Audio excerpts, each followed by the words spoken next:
Welcome back kaibigan sa ating munting channel, Munting Rabbitry. Tayo naman ay magtitimbang, no? Kunan natin to ng timbang. Ito sila kasi more than 3 months na ito sila. Nag 3 months sila noong November 12. So ibig sabihin ay more than 3 months and 22 days or 12 days pala. 22 days. Yan. So running 4 months na ito sila. At ang nanay nito ay upgraded Kali, ang tatay nito ay straight PS100, no? Kasi wala naman daw pure na PS100. Hindi natin tawagin pure PS100. Okay? So titimbangin natin sila kasi running 4 months. Ayan. Sana sobra 2 kilos ito sila. Ito po ay back. Ayan. Ng mga dat.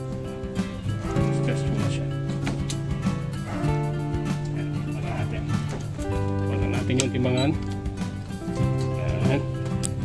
Okay, 0-0. Ayan.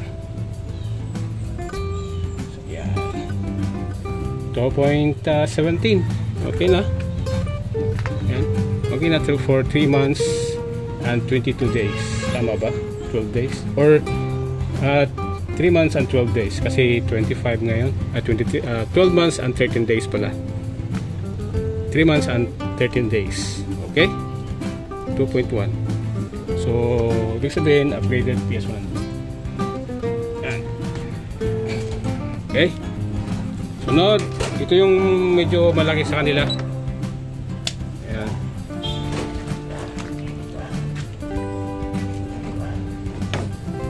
Okay.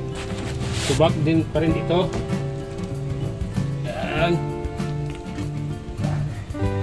Ito yung pinakamalaki, umabot ng 2.5 or 2.54 kg. So back pa rin. Ayan. So pwede na.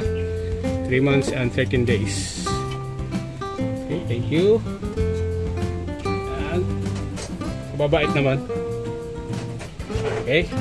So next, may tatlo pa tayo. Ito po, kapatid din to nila. So ito ay back pa rin.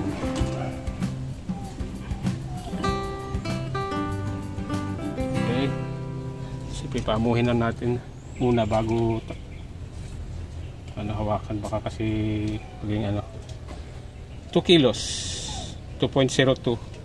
not bad, pero pwede na for more than 3 months and 13 days. Pero kung sa timbang ang pag-uusapan, medyo late na siya, kinulang for PS100 na anyway, hindi naman straight. Next. Back pa rin to, back pa rin. Okay. Ayan. 2.2. Okay, 2.2. Back pa rin ito. Pwede na to, pang December.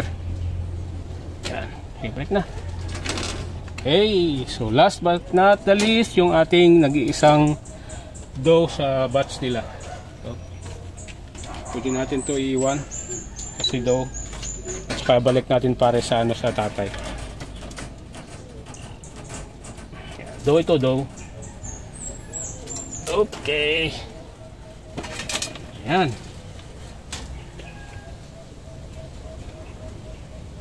2.3. So maganda. 2.3, 3 months. Upgraded the PS100. Kasi yung nanay upgraded Kali. Yan. Pwede din tawaging F1 PS100, pero wala naman kasing F1 PS100 na tinatawag nila. So ayan po. Malikot sorry. Ayan po, 3 months and 13 days. Kasi DOB nila ay August 12. At ngayon ay November 25. So pwede na. Po. So ayan, sa pag-alaga ng rabbit ay madali lang po. Ulitin ko, hindi nangangailangan ng malaking area. Kailangan lang talaga ng sipag. Ayan, at saka hindi po maamoy yung pag-alaga ng rabbit. Kung may alaga ka, siyempre may pang-ulam ka, may pang-benta ka, may pang-negosyo ka. So ayan kaibigan, kung may mga tanong ka, please comment down below at sasagutin natin. Until next time, see you in our next video.